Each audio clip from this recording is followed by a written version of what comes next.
So if you've been watching the channel for a while now, then you know that this, the Fanttik X8 Apex, is my favorite Tesla accessory. It can pump up all 4 tires multiple times on a single charge. You don't have to hold it, like you can just sit it on the ground as it's like bottom heavy with rubber grips. It's super compact, like this right here can easily go rear doors or the cubby pockets on your trunk. It doubles as a battery bank. You can see the ports at the bottom, and it also triples as a flashlight. Does take my #1, not even just Tesla accessories spot, but just automotive accessories in general spot. I really do see it as an essential due to it aiding the one thing that touches the ground and that you should probably like pay attention to if you don't pay attention to anything else, your tires. And Fanttik have officially released its successor,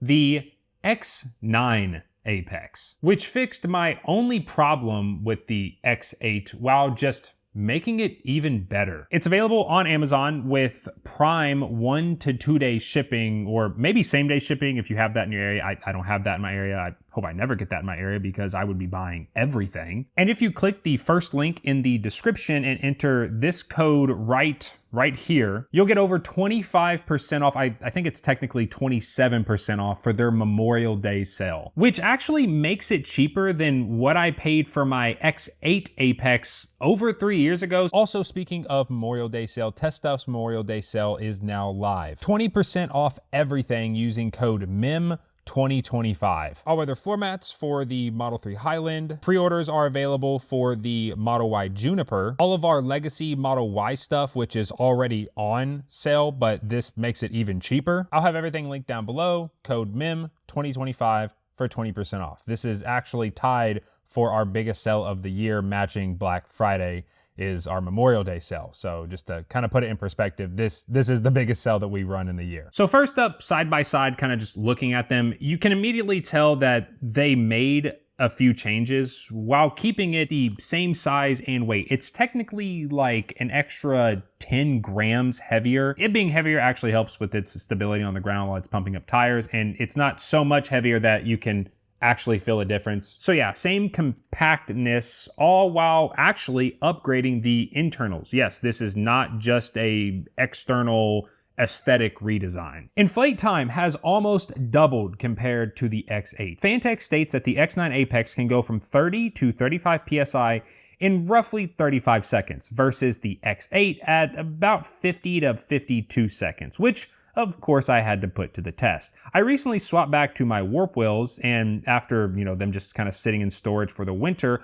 read at around about 33 PSI. My warp wheels are rated at 42 PSI for both the front and rear. In fact, I think most Tesla wheels are actually rated for 42 PSI, and the X9 got it there in just under 2 minutes, which does line up with being about 30 to 40% faster than my X8. Charging time has also been upgraded. It's twice as fast. The original was a little slow, but I mean, battery life was great, so I didn't mind it taking like 3 hours to fully charge. But the X9 having fast charging for when you're in a pinch and maybe you forgot to charge it and it's dead, you can hook it up to one of the USB-C ports. And if you have a new 3 or a new Y, don't forget that your USB-C ports can do 65 watts. So you'll actually max out the X9's charging speed. Let it sit for a few minutes fast charging and you'll be good to pump up a few tires. The display UI has been updated to make it more pleasing to look at. It still has real-time PSI readout with auto shut-off once reaching your desired PSI, which was like a big selling point for a lot of people, and still is.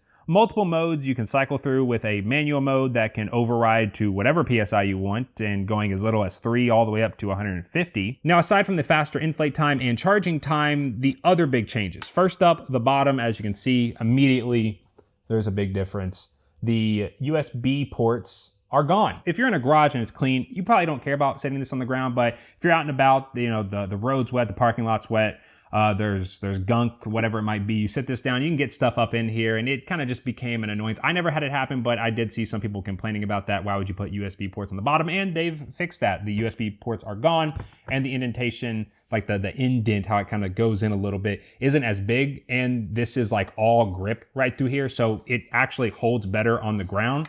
And they've doubled this to hold the like ball needle. I don't actually know the technical term because I literally never use it, so this isn't useful for me. But if you do use this, then you won't ever have to worry about losing it. Moving to the top, where you will find the relocated USB ports, and they've been completely redesigned and upgraded. My only complaint with the X8 was the fact that the out port to access the 28 watt hour like battery bank inside of this was a USB-A only and was limited to only 10 watts, while the USB-C was in only, meaning you charged the device with USB-C, but you couldn't use USB-C to charge another device, and was limited to only 15 watts. The X9 completely changes this, as both ports are in and out, and both support up to 27 watts. The USB-C port is still there, so you can attach whatever, special wire that you want to it, but the USB-A port has been replaced, and now there is an attached USB-C cable that, like I said, can do 27 watts in and out. So you can actually use this to charge the device or charge something with the device. Also, this attached USB-C cable doubles as a lanyard carrying loop, I guess. Now, I will say that the removal of the USB-A port could be a disadvantage to you if you have stuff that uses USB-A, but considering you're a Tesla owner, what this channel's about, you probably own a Tesla or are interested in owning a Tesla if you're watching this, you're probably a little bit more on the tech savvy side. Plus, if you're buying one of the new Ys and new 3s, then like all those have USB-C anyway. So more than likely you've made some sort of conscious effort to transition everything to USB-C for just simplicity's sake. So no USB-A is actually a plus for me. I'm fine with the attached cable simply because that means that I don't have to carry an extra cable in this bag. I don't have to look for a cable to charge it or to charge something with it. Like I can just quickly hook it up to my phone, or it's long enough to where it'll just kind of sit on your floorboard. And it actually has a new charging percentage when you start charging it. The old one did not have that. Now, as for the flashlight, it's still there. It's just on the back now. It really just makes a lot of sense why they did everything. You don't want gunk getting in the USB ports on the bottom because that's where it sits. So you move it to the top. Flashlight was on the top, but connected to your car on the side of the road,